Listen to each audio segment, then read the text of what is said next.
India और England के बीच दूसरा ओडीआई मैच कल कटक उड़ीसा में खेला जाएगा। दोनों टीमें कटक पहुंच चुकी हैं। दोनों टीमों ने अपना प्रैक्टिस सेशन भी खत्म कर लिया था कल ही, और आज भी उन्होंने प्रैक्टिस की। इसमें सबसे अच्छी बात जो है इंडियंस के लिए वो ये है कि विराट कोहली भी प्रैक्टिस करते हुए देखे गए हैं। ये बड़ी खुशखबरी है इंडिया के लिए कि जो विराट कोहली की नी की जो प्रॉब्लम थी वो थोड़ी सी आई थिंक ठीक हो गई है। वो बैटिंग करते हुए भी नजर आए हैं। अब बात करते हैं इस स्टेडियम की। इस स्टेडियम ने आज तक 19 ओडीआई मैचों की होस्टिंग की है। 12 बार पहली बार बैटिंग करते हुए टीम जीती है और 7 बार चेस करने वाली टीमों ने यहां पे जीत हासिल की है। यहां पे एक मैच इंडिया और इंग्लैंड का भी हो चुका है जिसमें इंडिया ने इंग्लैंड को बहुत बुरी तरीके से मारा था। तो इसमें अब कोई डरने वाली बात नहीं है, क्योंकि यहां इस स्टेडियम में इंडिया पहले भी इंग्लैंड को पीट चुका है। और इस स्टेडियम का जो हाईएस्ट टीम टोटल है वो भी इंडिया ने इंग्लैंड के खिलाफ ही बनाया है, 381 रन 6 विकेटों के नुकसान पे। अगर इंडिया ये मैच जीत जाती है तो डेफिनेटली सीरीज भी जीत जाएगी, और उनके लिए ये जो सीरीज है वो बहुत अच्छे लेवल पे जाके खत्म होगी, और चैंपियन ट्रॉफी में पूरे कॉन्फिडेंस के साथ इंडियन टीम पूरी टीमों को धूल चटाएगी। यहां का जो लोवेस्ट टीम टोटल है वो है 85 रन पे। पूरी टीम ऑल आउट हो गई थी साउथ अफ्रीका की, वो भी इंडिया ने ही की थी। तो इंडिया के लिए ये स्टेडियम बहुत ही लकी साबित है।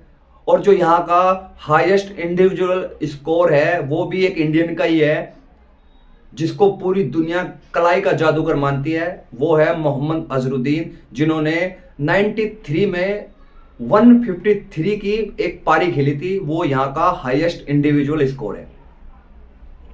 बॉलिंग फिगर भी जो बेस्ट है वो भी एक इंडियन का ही है, वो है ईशांत शर्मा। ईशांत शर्मा ने 4 विकेट 34 रन देके यहां पे ली थी श्रीलंका के विरुद्ध।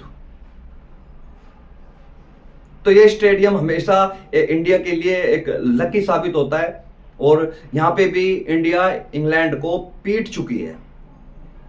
बहुत बुरी तरीके से मारा था, क्योंकि जो यहां का एवरेज जो स्कोर है वो 230 या 40 रन पे जाके टीमें थोड़ा सा अपने आप को कंफर्टेबल महसूस करती हैं, और इंडिया ने इंग्लैंड के खिलाफ 381 रन यहां पे बनाए थे।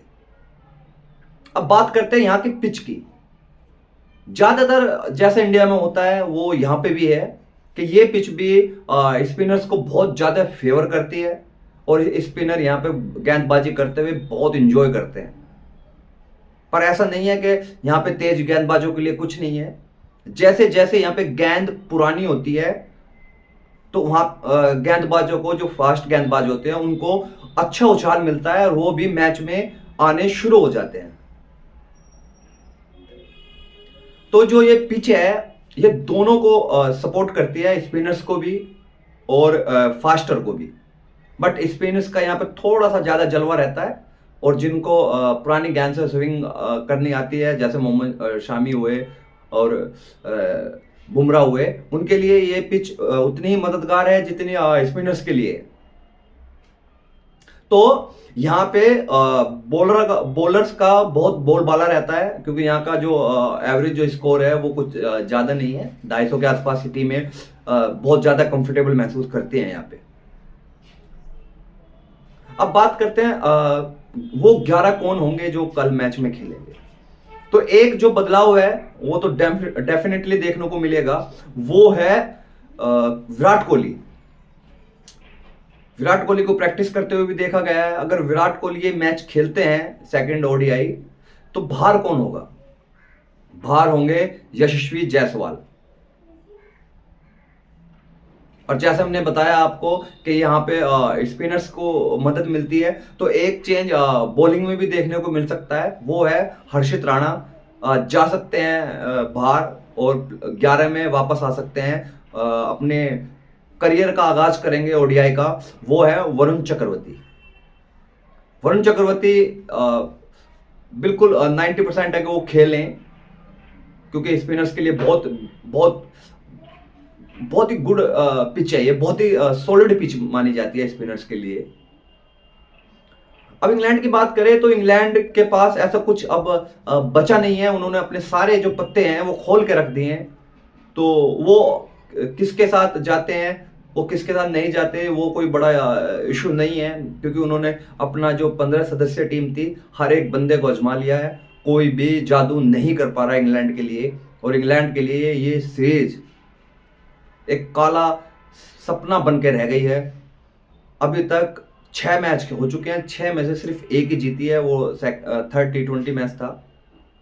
उसमें थोड़े से इंडियंस जो थे बैटिंग वो थोड़ी सी फ्लॉप हो गई थी, तो इसलिए वो भी जीत गए थे। तो बिल्कुल काला सपने की तरह ये सीरीज होती जा रही है इंग्लैंड के लिए। और अगर इंग्लैंड कल ये मैच भी हार जाती है तो इंडिया सीरीज जीत जाएगी और पूरे कॉन्फिडेंस के साथ चैंपियन ट्रॉफी में जाएगी। और जो उनके ग्रुप्स में है टीमें उनको धूल चटाएगी, क्योंकि दुबई की जो पिचें हैं वो भी सेम स्पिनर्स को ही मदद करती है। और भारतीय जो स्पिनर्स हैं पूरी दुनिया उनको जानती है कि वो कैसे बॉलिंग करते हैं और किस कैपेबल है वो बॉलिंग करने के लिए और किस हाइप पे वो बॉलिंग करते हैं।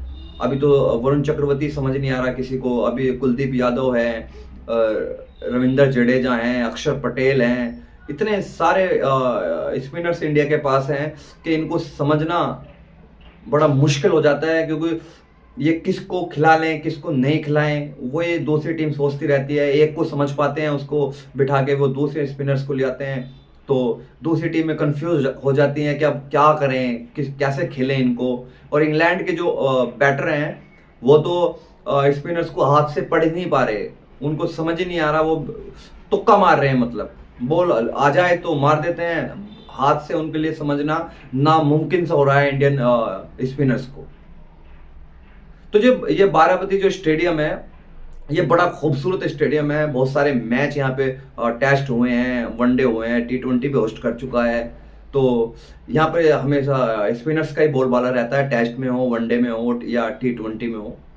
तो अब देखते हैं कल क्या रिजल्ट आता है मैच का और किस हिसाब से खेलते हैं। और सबसे बड़ा जो यहाँ पे प्रॉब्लम है ना इंडिया के लिए वो है रोहित शर्मा का फॉर्म में ना होना। रोहित शर्मा इस वक्त ऐसे गर्दिश में है फॉर्म की कि उनके बल्ले से रन ही नहीं निकल रहे हैं, क्योंकि अगर रन नहीं निकलेंगे तो इंडिया के लिए मैच जीतना बड़ा मुश्किल हो जाता है। ये हमने अभी लास्ट में भी देखा कि श्रेयस अय्यर और शुभमन गिल की एक पार्टनरशिप लगी, नहीं तो मैच थोड़ा सा फंसता हुआ नजर आ रहा था। तो ऊपर से अगर कोई बल्लेबाज रन नहीं बनाएगा तो जो मिडिल ऑर्डर है उस पर थोड़ा सा ना दबाव आ जाता है, वो थोड़े से फंसते हुए नजर आते हैं, क्योंकि यशस्वी नहीं चले थे फिर रोहित भी नहीं चले। तो रोहित का ऊपर से रन बनाना इंडिया के लिए ये फायदा होता है कि वो इतने तेज रन बनाते हैं कि जब कोई उनके आउट होने के बाद कोई बल्लेबाज आता है तो वो अगर 1 2 3 4 5 ओवर तक भी अगर रन समझने की पिच की कोशिश करता है तो कोई फर्क नहीं पड़ता रन रेट पे। इतने तेज रोहित शर्मा रन बनाते हैं। तो रोहित शर्मा का रन बनाना इंडिया के लिए इसलिए जरूरी है कि एक अच्छी शुरुआत वो देते हैं और टीम को कहां से कहां पहुंचा देते हैं, और दूसरी टीम के लिए फिर वो लक्ष्य पाना बड़ा ही मुश्किल हो जाता है।